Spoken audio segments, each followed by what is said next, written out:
C. Joseph Vijay எனும் நான்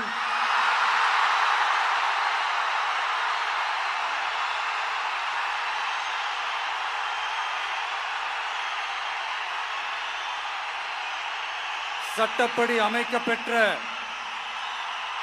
இந்திய அரசியல் அமைப்பின்பால்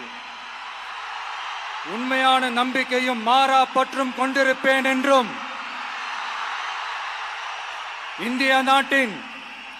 ஒப்பில்லாத முழு முதல் ஆட்சியையும் ஒருமையையும் நிலை நிறுத்துவேன் என்றும் தமிழ்நாட்டு அரசின் முதலமைச்சராக உண்மையாகவும் உளச்சான்றின்படியும் என் கடமைகளை நிறைவேற்றுவேன் என்றும் அரசியல் அமைப்பிற்கும் சட்டத்திற்கும் இணங்க அச்சமும் ஒருதலை சார்பும் இன்றி விருப்பு வெறுப்பை விலக்கி பலதரப்பட்ட மக்கள் அனைவருக்கும் நேர்மையானதை செய்வேன் என்றும்